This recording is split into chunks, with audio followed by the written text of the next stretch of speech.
Hi, Michael.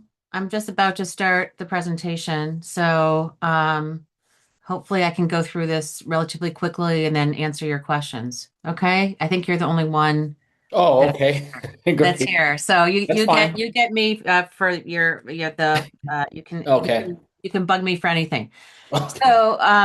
So this is our last training. Thank you everyone for coming or watching the video. And I want to start out by showing you where to find everything because I think having a home base is really important um, when trying to get ready for a virtual conference. This is our link tree. The URL is linktree/Thrive Democracy Summit. It's been sent to you, but I also will send it again.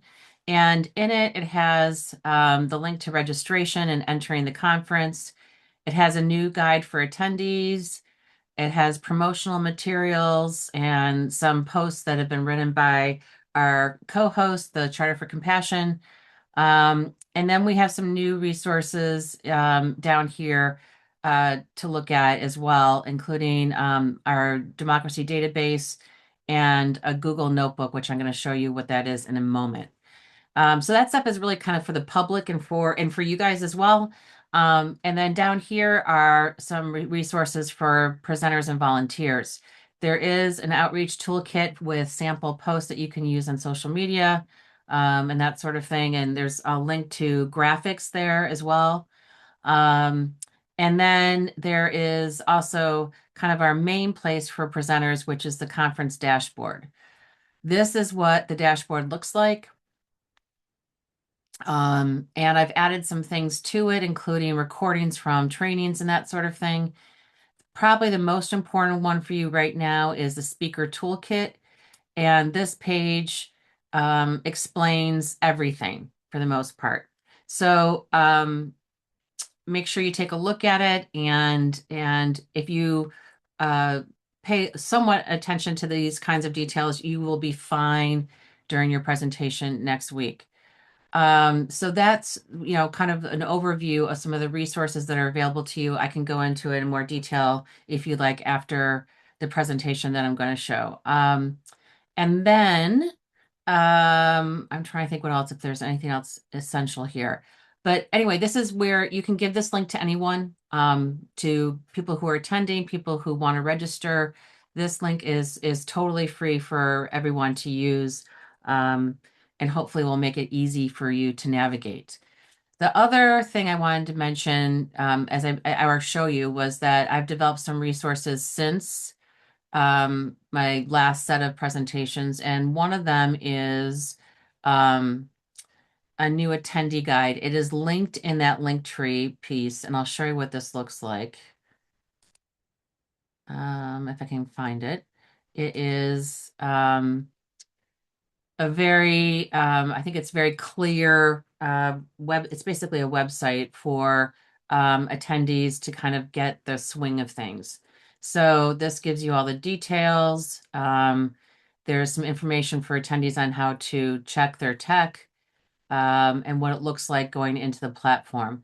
So this is one new resource. The other new resource is I have two Google Notebooks, and what these are these are called Notebook LMs, or large language models, I guess.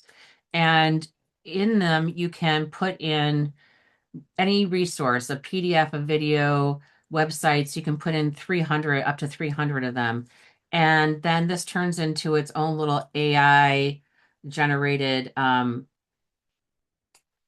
tool, I guess, that pulls from the sources that you see here on the left-hand side. It doesn't pull from the whole internet and everything that's been ever published on the internet. It just pulls from this set of sources. And this is something that I've been working on for a long time. It's called the Resistance Notebook, and it's information about organizations that are doing work um, to preserve democracy and that sort of thing. And you can ask questions of this AI using the chat in the middle of the screen. On the right-hand side, um, what's I think the most magical part of it is there's a studio that will create video overviews, mind maps, reports on the content that's in this notebook. So for example, this was a infographic that I generated fairly recently based on the information that I put into the notebook. So we've got this one that's kind of general democracy related stuff. And then I have a notebook that I've created that's just conference stuff. It is kind of the tutorials, the videos of of some of the trainings, information about our speakers, all of that. And it's just searchable for conference logistics, basically. There is some help documentation in here as well. And so I'm hoping that presenters and attendees, if they need help, can ask this. They can also ask me too, just for help during the conference. But this is another tool to help people kind of digest the material and see what's going on here. So those are two new notebooks. We've got the attendee guide. And then the last thing I want to make sure that you know about is in Notion, we have which is where the toolkit is. I also have um, a democracy database that I want to show you. So this is something I've been working on for several months, and it's a database of organizations that are doing work related to what we're doing this week. And you can look in different you can see different organizations that I've added here. So you click on one of these bricks and it will take you to a description of the organization and their website. And I'm filling in this information as I review things. So some of it's not entirely complete, but you can get a gist of it. There are different views of this database. So if you want to see things in a list view, you can by type, by region, by issue. And if there's something that's missing here that you think should be here, please make sure to use the form here and submit your resource that you recommend. And this is going to be a growing place for people to find the tools, articles, research, anything related to the topics that we're covering at Thrive in the next week. So those are some of the resources for presenters and attendees, and we hope you'll take advantage of them. The next thing I want to do is show you a quick explainer video, which Michael is probably new. I didn't show it during the first couple of trainings. And this is actually generated from one of these notebooks. And I think it kind of reviews some of the concepts that are important for the conference. And when that's done, we'll jump into actually getting into your room, making sure permissions are set for your browser and that sort of thing. And we'll do a little bit more hands-on. So this is like a 5-minute quick video. The AI generated voice is very perky. So bear with me as you watch it. I think it's useful. So this is generated from our materials. Hello, everyone, and welcome to the Present Training for Thrive 2026. First off, on behalf of our entire team, I just want to say thank you. Seriously, your expertise and your commitment are what make this whole conference possible, and we are absolutely thrilled to be partnering with you. So over the next few minutes, we're going to walk through 5 key areas to help you feel confident and ready to deliver a really powerful session. We'll start with the why, the core mission of Thrive. Then we'll talk about your unique role as what we call an activator. We'll get into the simple tech setup, cover how we can all spread the word, and then wrap it all up with a super practical checklist. All right, first things first, let's get grounded in the mission. Understanding why we're all gathering in the first place, well, it gives real purpose to everything we're about to do together. This powerful idea from Dr. Martin Luther King Jr. really gets to the heart of our mission. It's such a crucial reminder that democratic participation isn't passive. It's not just handed over. It has to be actively claimed. And that idea, that spirit of active engagement, is really the foundation of Thrive. And look, this isn't just some philosophical debate. The reality on the ground is stark. A full 70% of the world's population right now lives under authoritarian or semi-authoritarian rule. That number is staggering. It's not just a statistic. It represents billions of people, and it really underscores the global scale and the urgency of our work. And we see the symptoms of this strain on democracy all around us, right? Trust is fraying.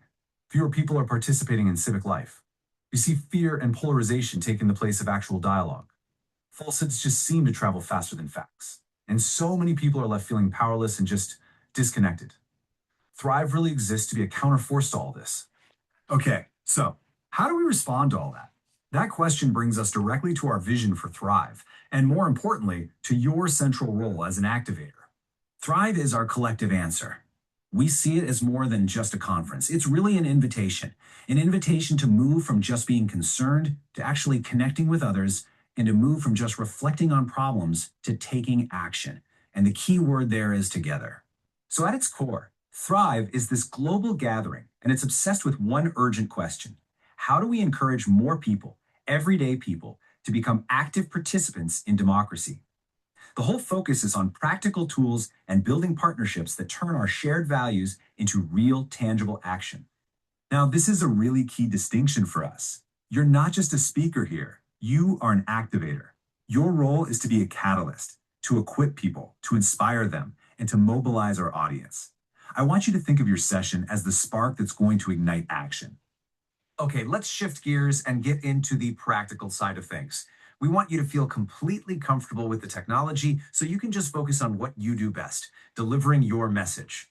We use the Ring Central platform, and honestly, these 4 simple steps will prevent pretty much all of the common tech issues. So please use the Chrome browser, make sure your camera and mic are enabled in your browser settings, present from a laptop or desktop computer, and this is the big one, test your setup in advance in your session room. Here's a quick pro tip for a really smooth presentation. When you go to share your screen, always choose to share a single Chrome tab that has your slides in it. This gives your audience a much cleaner view, and it prevents that weird, distracting tunnel effect. Plus, it makes it way easier for you to switch back to the main room to check out the chat. And since our audience is truly global, making your slides accessible is just crucial. Simple things like using high contrast colors, big fonts, and keeping text to a minimum make a huge difference. And please, always remember to describe any key charts or images out loud for attendees who might be listening in or have a visual impairment. Now, your contribution doesn't just stop when your presentation ends. The impact of this conference really, truly depends on all of us. So let's talk about how we can amplify our collective voice together. Our growth model is super simple. Thrive grows because people invite people. That's it. This is a grassroots effort through and through. And your personal invitation is hands down the most powerful tool we have to bring the right folks into this conversation. So, who's in your network? As you look at this, think about it. The community organizers, the teachers, the professional colleagues you know. This table is really just a starting point. We're looking for anyone who wants to move from just caring about democracy to actually doing something about it. And to make sharing super easy for you, here are 5 key talking points you can just grab and use. Let people know that Thrive is intentionally cross-sector, that it's focused on practical tools, and that it's all about moving people from caring to doing. You can use these for an email, a social media post, or just in your next conversation. All right, we're in the home stretch. Let's wrap up with a simple checklist to make sure you feel calm, confident, and totally ready to go on conference day. Okay, so the week before, please finalize your slides, do that full tech test we talked about, and do a timed practice run. Then on the day of your session, log in early, at least 30 minutes, maybe even an hour. This gives you plenty of breathing room to test everything one last time, get settled, and be ready to welcome your attendees as they start to arrive. As you're putting the finishing touches on your presentation, I want you to keep this one question front and center. What is the one thing you can inspire someone to do? Remember, your session is a chance to give someone that specific tool, that one idea, or that key connection they need to take their next step. And finally, you can find all the presenter resources you need at this one link, linktree.ee/Thrive Democracy Summit. That's linktr.ee/Thrive Democracy Summit. Go ahead and bookmark that page. It has your toolkit, promotional materials, everything you'll need. Thank you again so much for your incredible contribution. We can't wait for your session and for everything we're going to build together. All right, so I think that does normally what takes me about 40 minutes to talk about, I did in 5 minutes. So, Hello, everyone, and welcome oh to the no, it's presenter starting training again. for- There we go. All right, we don't need to hear that again. So, so the things that are really crucial in terms of your presentation, are getting ready technically.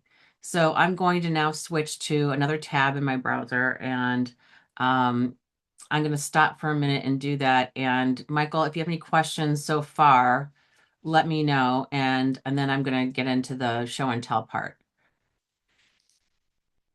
Is there anything so far that you have a quick question about? Uh, I just have a question about ideal formats to use slides. Okay, that's a Uh, really Maybe a okay. couple. That we can go into that. So that is um so I've been using a web-based one and it's worked well for me. Um and um and so that will work. You can use regular PowerPoint that you launch from your computer rather than the 365 version that's web-based. You can use either of them, but there's some extra steps that you have to do if you do PowerPoint um, that's not 365. And I think it's kind of annoying, and I don't know if it's worth it. But let me show you what I mean. Um, so here is our dashboard. And or this is the front part of the conference. There will be a blue thing here for people to, a blue tag at the top for people to enter in here if they've registered, including you. You guys can go in this way when the conference is live. But in the meantime, before the conference is open to everyone, you have a special link in the spreadsheet that I shared with you last night. And there are directions here on how to navigate this. And then basically you go to the section database tab here at the bottom. You look for your name and you scroll over until you see a link that says room URL. You can click on the link, click on the little pop-up that comes up, and you'll be in your room in the conference platform. What's tricky, and then all you do is click on preview the event and you'll see your room. For just to quickly review, you have a session tab on the right-hand side, which has a chat, polls, a people list, Q&A, queue, and an area for uploading documents. And it looks like I have to upload them here for you. So if you have a document that you want to be showing in your room, like your slides or a PDF or whatever, send it to me and I'll add it to your room so that I thought everybody could upload them, but it says organizers here, so that means me. So I'll be happy to upload any documents here if you want them to be available for anyone stopping by your room. So when you click on join stage, you're going to see a window that helps you prepare and make sure that your camera and all your settings are correct. You can choose your background, choose your camera. Usually you don't have to mess with your cameras and stuff here, but there's also some other settings that under more settings that let you make the experience a little bit better for you, I guess, or for anyone watching. And you can activate those if you want to. Um, then there's something called the pre-event check. And you don't have to do this every time you come into your room. I would do it at least once to make sure that your camera and mic and speakers and connectivity and all that are working properly. This is a really important step. And you don't necessarily need to do it. It takes about 5 minutes. So I'm not going to do it right now, but you know it's there. So when I click on apply selection, it applies it and I'm on the screen and it's recording. As soon as I turn my audio and video on, it starts recording. My suggestion is and it's okay if it's recorded. We're not going to publish you practicing and all that. But just be aware, so in case you say something like, oh, that Lucy Gray or I'm not going to be watching them or your practice videos and things like that. But I would suggest stopping and sharing your audio video right before you start presenting. That way we have a clean start to your presentation because the recording will start again. Well, it will be a new recording starting when you re-enter the room. So it will it will make it easier for me to publish your video as quickly as possible as opposed to having me to trim it. But if you forget, it's not a big deal. So the quick review here is you have tools if you are in a moderated room, which means I've listed you and your co-presenter or whomever as your co-moderators of the room. You have the admin privileges for that room. If you are in an open room, which some people have requested, you may not have these tools. I think those open rooms just have the ability for everybody to turn on their audio and video. So just be aware that if you're looking for these tools, you may not have them if you have an open room. And I can change it very easily for you if you do want to have a moderated room. If you have a moderated room, people can still turn on their audio and video if they want, but they have to ask you permission. And and that when they do that, there's a button on their screen and you'll see the requests here and then you can approve them. So if you do want to have a good group conversation at some point in your presentation, you're more than welcome to do that. And encourage people to do it. Some people are really shy and they don't want to turn on their video and camera, or they may just turn on their audio, their microphone. So, I tend to be kind of flexible with what people are comfortable with, and and you may want to do that too. So, presenting from your slides, and this is where Michael's question comes into play. You're going to use the share menu here, and you can share a YouTube video, and you can share a screen.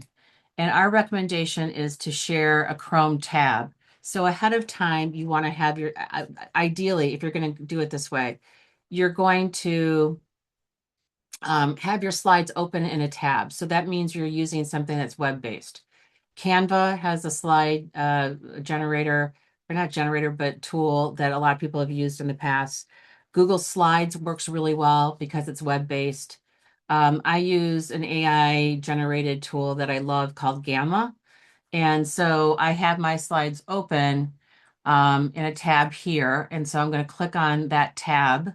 I'm going to click on share, and I'm also going to make sure that the audio is coming through that tab because if I have some audio in there, I want to make sure everybody hears it.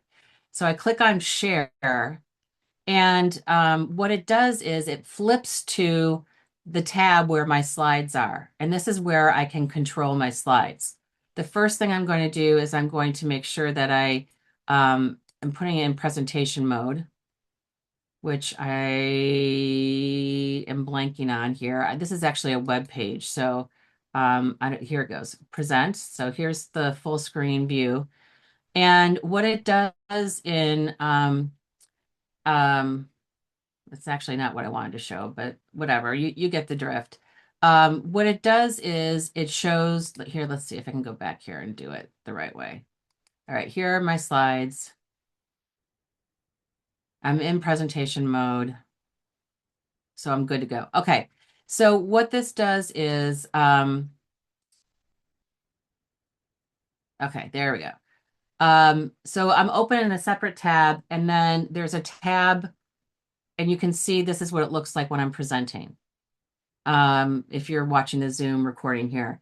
And so I'm below the slides. I can change the layout if I don't like that. I can make it a little bit smaller. I can make myself bigger and the slides smaller. I can remove myself and still be heard and have it full screen. Or I can do which is cinema actually. Floating means that my picture is in the corner down here behind the tools right here. So yeah, depending on how many people you have in your session, play around and see what layout you like the best. So I'm using Gamma. It's open in a tab in my browser, and I'm sharing from that tab. I can click up here. You can see the little red dot. That means that this tab is sharing my camera and my microphone. That's the one I'm currently in. And here's the tab where my slides are. And it says this tab's content is being shared. That can be confusing if you have 5 million tabs like I do open. You may not be able to navigate that quickly. They made RingCentral Events has this shortcut in the right underneath your bookmarks bar that lets you toggle back and forth between the two. So very often I'm presenting here and using my arrows to go through my slides. And I may want to go back to my room to see what people are saying in the chat, in the chat over here in the session chat. So this takes a little bit of practice. Other platforms are starting to do sharing in this way. I know it's a little different than Zoom, but Google Meet, for example, does this dual tab mode. And if you've never experienced it, it may throw you for a loop. So practice, and if you need help with it, I'm happy to meet with you and show you how to do it. So in terms of what you're sharing for your slides, let me show you, if you're going to share, like, for instance, something that's in a different window, like PowerPoint, you would click here for window, and then you would click your PowerPoint window, and you would show it. I think it looks funny when you switch over, because it shows you that mirrored window effect that was mentioned in the video. But you can experiment with it and see. There is some special things you need to do, and I have to look this up. Showing PowerPoint in Ring Central events. There's some very specific directions for this. And I'll try to remember to put this in the toolkit so that people, if it's not there already. So if you're on a Mac and you're using PowerPoint, the standalone software, you have to make sure that your screen recording capabilities are set in your browser. Hopefully you're using Chrome. I would not recommend using Safari. I think Firefox is okay, and I think Microsoft Edge is okay. So just be aware of that. So you have to change these settings, and then in your PowerPoint presentation, you have to click on Setup Slideshow, Setup Show, and then Browse by an individual window, and press Start. And then you join your stage and you share your presentation that way. So that's for Mac. Here are the directions for Window users. Again, it's very similar in that regard, in terms of it.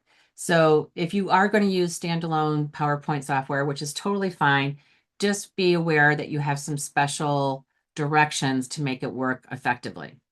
Does that help, Michael? Yes, Okay. that Okay. answers it. I'll have to consider with my co-moderator the Yeah. options, and we'll yeah, we can proceed with that and Okay. test it all out ahead of time. Yeah. An easy thing to do is Google Slides works really well. So if you can import, let me show you how to do that. I think this is actually, now that I think about it, this is probably the best option. Um, in Google Slides, you can import in um, uh, a PowerPoint slide deck and not necessarily convert it to Google Slides and lose formatting. Sometimes if you do import it and you change it into a Google slide deck, your fonts might be off and that sort of thing. But I don't think you have to do that. So what you would do is you would go to Drive, you would file upload, and then your PowerPoint would be in here, and you would present from a tab that has that open. So let me see if I can find a PowerPoint that I've uploaded already, and show you what it looks like. Okay, so here is, let's see. I'm trying to think of a good file here. I guess with this one this is a template I used for something. So when I open it up, it looks like it's Google Slides, but it really is a PowerPoint presentation because it has the PPTX extension here. And this originally was a regular PowerPoint thing, but it was uploaded here. It looks like it's Google Slides, but it really isn't. It's still functioning like a PowerPoint. This is a template for a conference I presented at a while ago. So it generally will, you can test that and see if it does anything to mangle your fonts and that sort of thing. You probably don't need a lot of transitions and fancy doodads on your presentation. It doesn't really translate well to video in general. I usually use kind of basic transitions in between slides, but other than that, I don't have like, you know, I don't go bananas with extra things. When you're in, if you're going to go with this option, make sure that you are in slideshow mode when you're sharing, so that we don't see your slide tray on the left-hand side. A lot of people forget that in the scheme of things. They get stressed out and they don't realize they have that open. So, that's probably what I would do if I were you. I would go to Drive.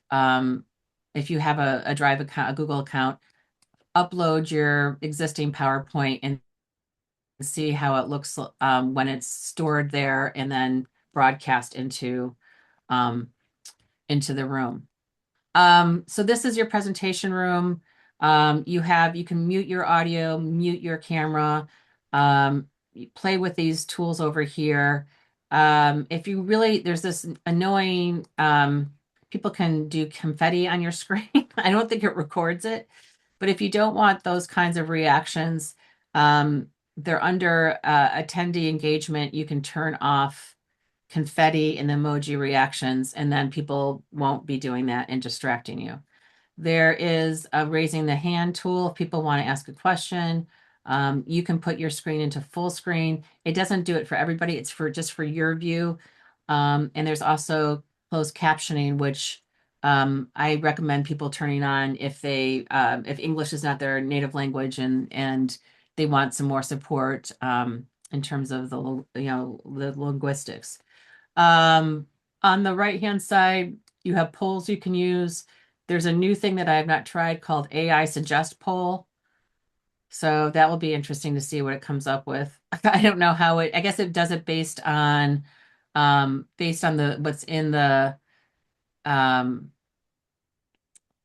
oh, this is interesting. Add a poll to the session so that so option one, I guess the poll would be what are you going to use for your presentation? But I don't know how it knows that. Does it know it from me talking? That's really interesting. So anyway, there's an AI tool there. And then people, this is where you can see who's in your room. You also will see an eyeball that shows you how many people are watching. So sometimes people are quiet, but they're in the room, but you just don't know it unless you look at this eyeball or you look at the people tab. You can click on somebody's profile and see their information. You can send them a direct message, and you can also invite them to a meeting. You can schedule a meeting on our platform, and you don't have to go to an external source for meetings. So we really want people to network and have fun with this and continue conversations, outside of presentations if that's so desired. The other thing I want to mention while I'm here for training purposes is if this is not working for you, if your camera's not visible or your microphone's not working, that's common, but it's because your browser has not given permission to RingCentral Events, the platform, to access your camera and your microphone. You can do that in Chrome by going to a little icon to the left of your web address up here. And it usually looks kind of like a slider, like little sliders. And you can make sure that your camera and your microphone are enabled. You can also go to site settings here and look at your privacy settings. An alternative way is that's a little bit more complicated is to go to the three dots in the right-hand side of your computer. That shows you your settings down here. And then you go to privacy and security and you make sure that your camera, I think it's under site settings, make sure that your camera and microphone are enabled. So that's the other thing that holds people up. And if people think, oh, I'm just going to come into the session like a Zoom, it's not quite as easy if this is not the first time. Um, if this is the first time you've done it, you may run into issues. If you've done this before, you probably won't. But that's the only thing. And I don't fault the platform. I think it's just everybody's individual browser settings and comfort level with enabling that. So, and then the last thing I'll say is take some time to explore the platform. We have a reception page, which is kind of home base. The schedule is in here, which is searchable and filterable by theme and keyword. It also pops out here too if you want to have it in more of a pop-up mode. The media partners are listed here. Speakers are here with your speaker profile, which is what I put in based on your proposal information. You also have a personal profile that you can fill in, and I highly recommend you do that because people will be looking at that. And that's over in the right-hand corner. There's a profile where you can set up your interests for networking purposes and fill out your profile. This is what it looks like, and it takes 2 seconds to set up. But if you really don't want to be contacted by people on the platform, you can go to your privacy settings in the same area and say, click on organizers only in terms of contact. And that I don't think people typically bother other people unless they have a specific thing. But if there's some sort of issue, you're in control of your privacy settings, and you can also report people and block people if you hover over their name in a room. We have our stages where our keynotes will be. These are a little bit more front-facing presentation style. Session rooms are more collaborative, and you can go into your room through here, but generally the sessions are showing up when you are like an hour before your session. I think it's an hour before your session, they'll be visible here. We have speed networking where you can make connections. It's a short, quick meeting between people. You're matched based on your interests. And this will be open. I'm opening the platform this weekend for everybody to explore. So this will be open for people to take advantage of. You can also find recommended connections and send them a message and say, "Hi, I'm Lucy, and I'd love to learn more about your work," or whatever it is. And you can request a meeting invite to an instant video call or send a message. If you do the speed networking tool or have a meeting with someone, you can add them in the platform to your connections list.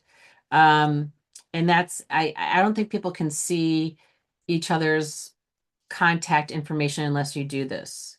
So if you're networking with people, you may want to add them as a connection so that you can stay in touch with them. So back at the reception page, that's kind of home base. On the right-hand side, you can see that two people are right now on the platform. I can't tell necessarily who that other person is. I think there's a green dot next to their name, but I could be wrong. This is the event chat here. This is for the whole conference. People are pretty active in it in general and ask questions. They get help in there. They promote their sessions in there. But they also get mixed up between the event chat and the chat in a session room if they're in a session. So just be aware of what tab you're in and where you're typing. It's just a word of caution. Again, here are people, and you can look at people's profiles. There's a Q&A queue for people who have questions that they want the administration to answer in the event chat. And then docs for everyone. I'll upload conference information here for people to look at during the conference. You will have a docs tab in your session tab as well. So if you want something for me to upload there, just send me an email with your handout or slide deck or whatever, and I'll put it in your room for you. It's not a big deal. And then finally, if you're looking at the schedule, you're going to see that there's a little bookmark next to each session. If you want to go to that session and you want to save it, you can click on that bookmark icon and it will show up in your agenda tab. We also put in the keynotes as recommended so that you don't forget to come to those sessions because we really want to get as many people into those ones in particular. And each of these things too, you can add to your own personal calendar if that will help you keep track of things. So just keep that in mind that that's there as well. And then finally, messages will be here under this envelope, and your profile and help center and that sort of thing will be here for you as well. RingCentral Events does have some support available. I believe on their support site there's a chat. My impression is that they're not around all the time. Sometimes it's a bot there. So if you have a technical problem, you can try there first, but then you can also come to me and I can try and help and troubleshoot for you. There will be people helping. There will be a lot of people who are experienced with RingCentral Events in the chat too, who can just answer questions based on their previous conferences they've attended. But we're here to support you, and we can usually get most problems solved. We've probably seen it before if there's an issue, and we can help you with that. So thanks again, everyone, for coming and being part of this. We're really excited. There's still a couple more sessions I have to add, last minute additions, but the schedule is basically up. Um, and I think we're going to have a really good time. And I think it's going to be really great for people to get to know each other and see what kinds of partnerships can be formed. And I hope that everyone leaves with one idea, strategy, organization that they want to connect with post conference. We're looking at doing this again right before the midterms, sometime in September. So we're just getting started with this, and hopefully we'll have a decent turnout and have the event grow when we do our next iteration of it. Anything I can answer for you, Michael? Oh, that's great. Thank Okay. you. Yeah, okay, good. Well, we're looking forward to you being part of this, and I've heard a lot about your work from Maryland, so I hope I get to go to your session and learn from you. And if there's anything else I can do, feel free to email or contact me however. Okay? Will do. Thanks a lot. Okay. All right. Have a good evening. You too. Take care.